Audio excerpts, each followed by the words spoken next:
This is breaking news.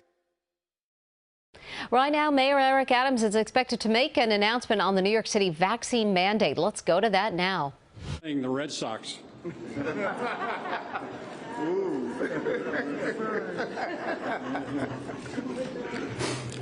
Steve and Alex Cohen are committed to the city of New York.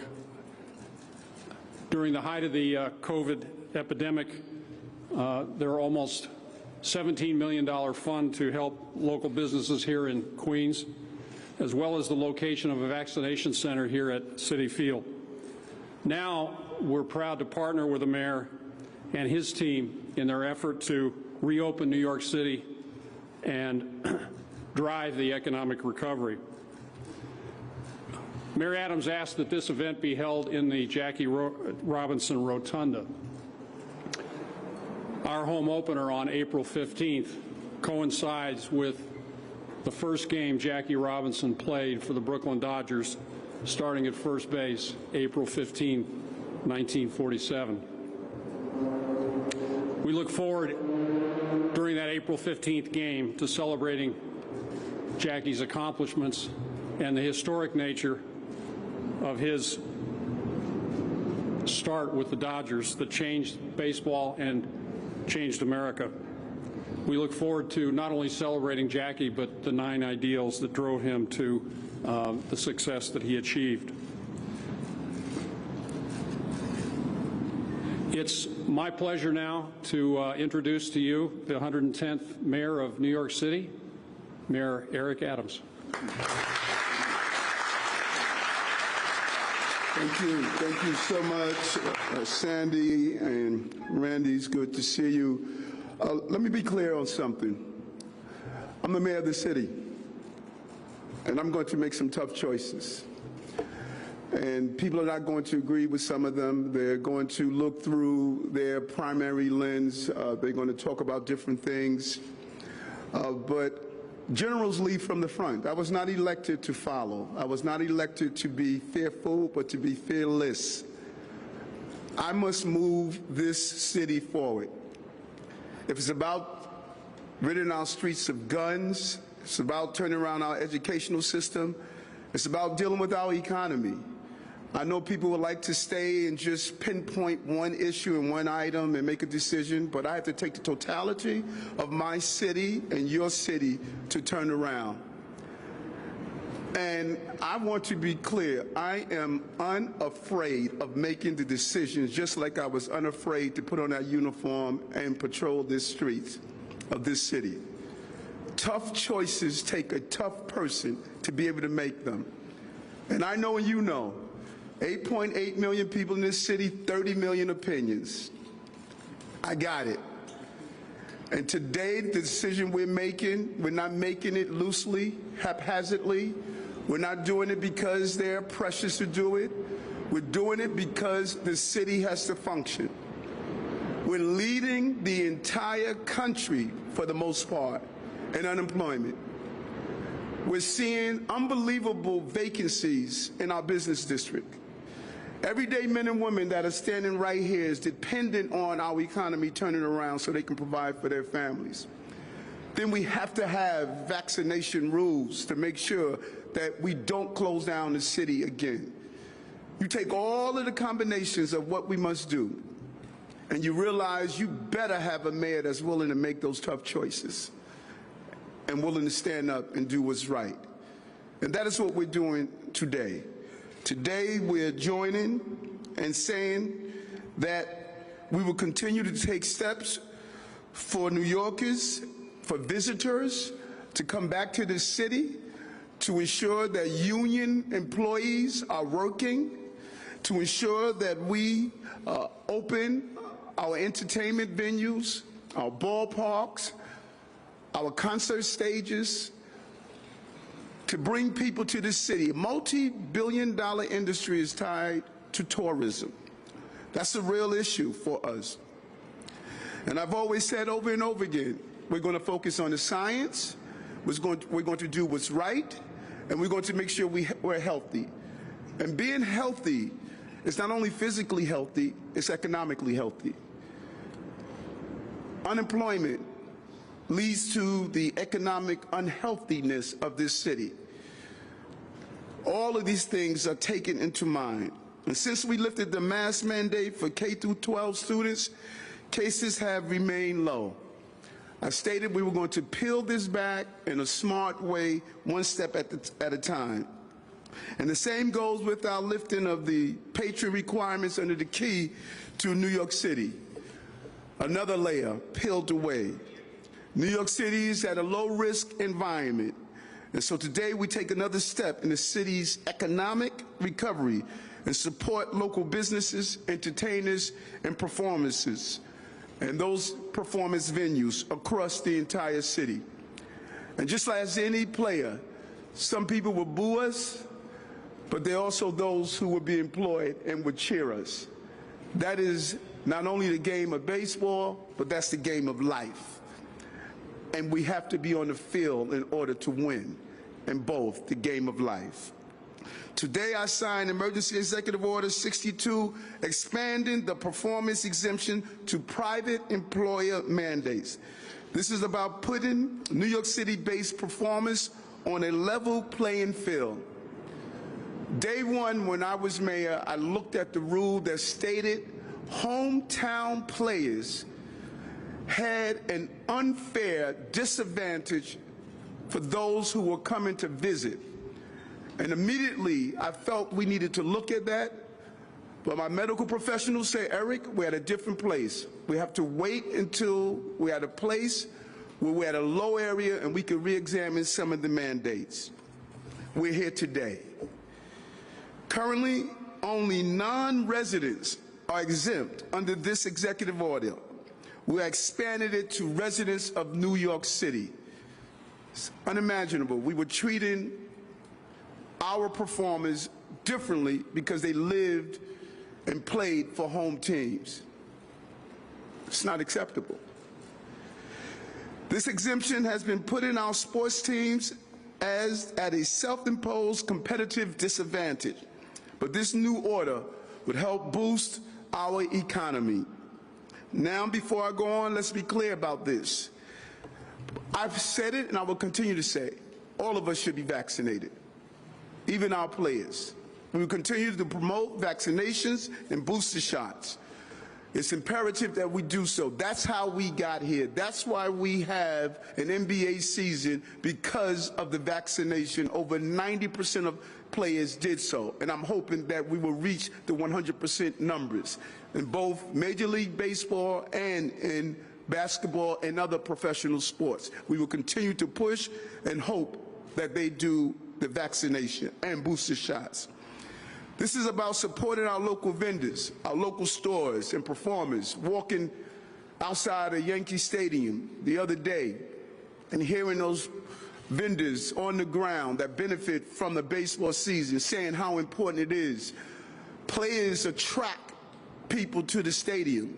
And even here in this area where, what I will continue to say, Shea Stadium, vendors benefit. These union employees who make sure this field is operating benefit from the teams being here. And our nightlife, we're going to keep our nightlife industry thriving. A $35.1 billion industry. Everything from the cook, the dishwasher, the bartender, the busboy or girl, all feeds into this nightlife industry.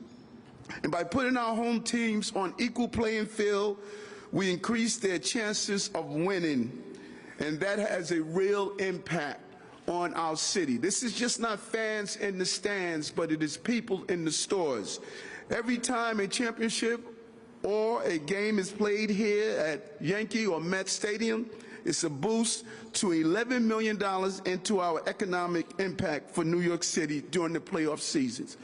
These are real dollars, and they play a major role. And I want to be clear, expanding this exemption, which only applies to a small number of people, is crucial. We are simply making sure the rules apply equally to everyone who is a performer, regardless of where they perform their craft. We're going to continue to ensure that New York City is safe and our economy recover in a real way. We will look for other ways to ease restrictions, which is when it is safe to do so. As I stated, we're going to peel it back and turn around the economy in this city. Tough choice, difficult choice. There are going to be those who will say yay and those who will say nay. But that's what I was elected to do. I was elected to make these tough choices. I think generals come during wartime and peacetime. This is a wartime. COVID is a battle. Our economy is a battle. Crime is a battle. I'm not a peacetime general. I'm a wartime general. And I'm not going to lead this city from the rear. I'm going to lead this city from the front. And that's what generals do. We need to recover our city from crime, from economic devastation, from uncertainty. This is the city I inherited, and this is not going to be the city that I'm going to leave. New York is back. They're going to be strong, they're going to be resilient, and they're going to show America how to be the resiliency that we all could become. Deputy Mayor.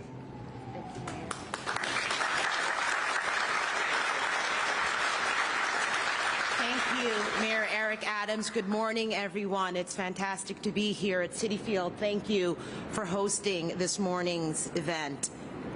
I first want to acknowledge colleagues in government as well as other guests, in particular the CEO of Health and Hospitals, Dr. Mitch Katz, the President of the New York City Economic Development Corporation, Andrew Kimball, our Small Business Services Commissioner, Kevin Kim, our head of our Office of Nightlife, Ariel Pallets, and of course all of the venue owners, the performers, small business owners, ballpark workers who have joined us here today.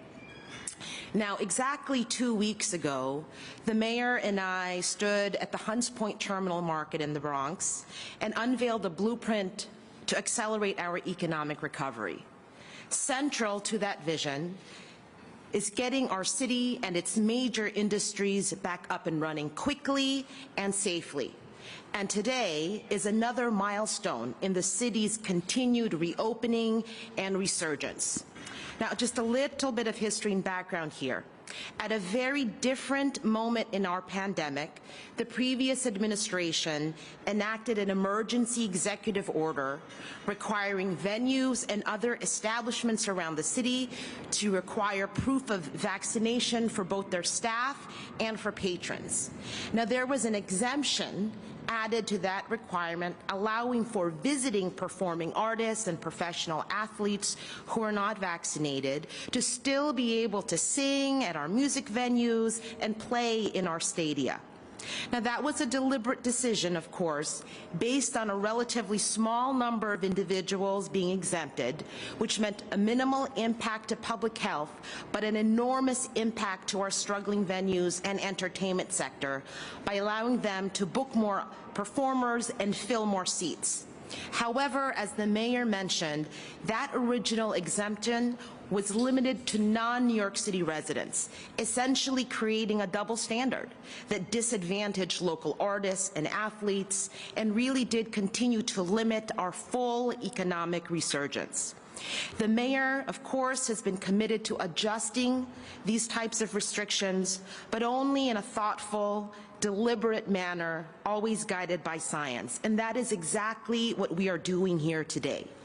By expanding the existing exemption to include New York City-based performers, we are leveling the playing field, and we are giving another significant boost to our concert halls, theaters, nightclubs, and the many bars, restaurants, and other small businesses that really depend on the visitors to those venues to drive customers.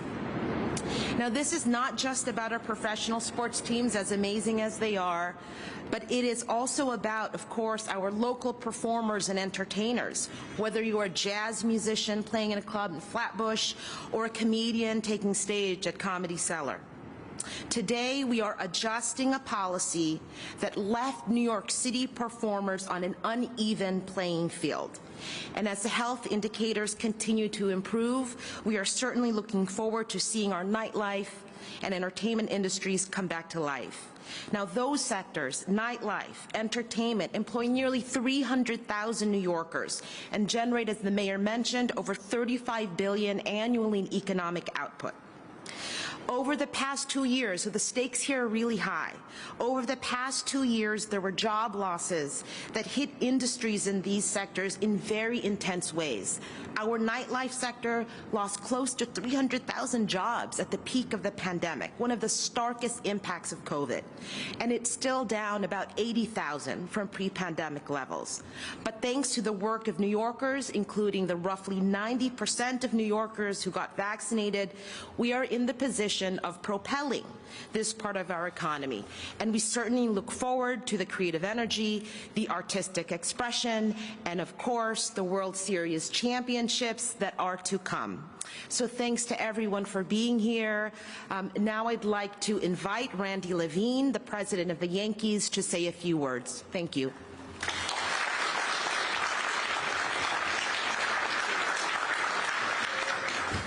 Thank you, Mayor. Thank you, Deputy Mayor. On behalf of the New York Yankees, I want to thank you, Mayor Adams, for making this courageous decision. And I want to thank you for the way you made this courageous decision. There was a lot of attention to this, and when we heard all of the questions, the inquiries, we reached out to the mayor and his staff, who were spectacular, thorough, deliberate. They explained that they had an open mind, but that they were going to do this in the right way. They were going to follow the science, follow the medicine, and make sure that the safety of all New Yorkers was the paramount goal, and see if they can work through it. And that's exactly what you and your staff did. And I congratulate you not only for the decision, and thank you for it, but on the process you and your team engaged in. You know, as Sandy would tell you, we at Major League Baseball have a lot of experience, unfortunately, with COVID. We played 2 seasons under the most intense protocols that there was. So we understand the science, we understand the risk, we understand how it works, but we got through it. We get it. And that's why we wanted to give the mayor the time to get to where he got today. So this is a good decision. We all believe in vaccinations at Yankee Stadium. I think we vaccinated over 100,000 people. We all think that we need to keep people healthy. But as the deputy mayor said, you need economic health also. And I can tell you, around Yankee Stadium, which is the hub of the Bronx, it hasn't been that healthy. It's going to get healthy now. We have some representatives I brought with me today, in addition to Brian Smith, our Vice President for Community Affairs. We have Lisa Soren from the Bronx Chamber of Commerce and the famous Joe Bastone from Yankee Tavern. And they'll tell you now there's a buzz, there's an excitement, because we're going to be playing the Red Sox on April 7th, greatest rivalry in professional sports.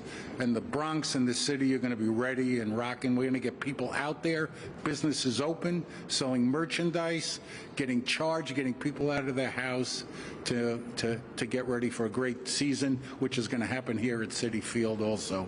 The Yankees and the Mets have 2 good teams this year. It's going to be exciting. So, Mayor Adams, thank you for your leadership. On behalf of the Yankees, we're excited. We're excited to play, and more important, we're excited to work with all the businesses in the Bronx, as we always have, and will continue to do, to lend all our support to really getting everybody back to work. Thank you. Thank you, Randy. Now we're going to hear from a couple very, very important people in this equation. As the mayor mentioned, this is about businesses, small businesses in our city. It's about sports, but it's also about entertainment. And so first, the owner of Patsy's Pizzeria, Adem Briha. Adem, welcome, and let's hear a few words from you.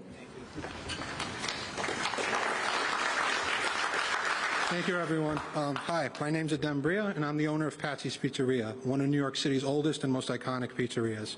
Today, I'm joined alongside my fellow small business owners who, like myself, can tell you just how hard it was to keep our lights on during the peak of COVID-19. The exemption today is a critical lifeline that will benefit small businesses like us who depend on venues like Citi Field to drive business. We came to Citi Field because we wanted to be in one of New York City's greatest cultural venues, the home of the Mets, and also as a way to assist our brand by increasing consumer awareness. The decision today shows both the commitment of this mayor to small businesses as well as his exemplary leadership skills, as he has simultaneously led us by following the science while also keeping our economy going. And for that, thank you for your leadership, Mr. Mayor. Thank you. Thank you, Adem. And now, finally, I'd like to invite Chloe Smith, who's the events manager at the amazing King's Theater. Welcome, Chloe. Good morning, everyone. My name is Chloe P. Smith. I am the event manager over at the historic King's Theater. For King's Theater, this expansion will directly benefit us, but not just us, our ecosystem. The artists, the New York-based artists, the ushers who count your tickets, the bartenders who pour your drinks, and the small business vendors we partner with daily. We depend on the steady reliance of shows to pay our bills and to keep our lights on. This new expansion allows us to continue the upward trajectory and make sure our staff have peace of mind. Thank you, Mayor Adams, for your leadership and support for working-class New Yorkers. Thank you.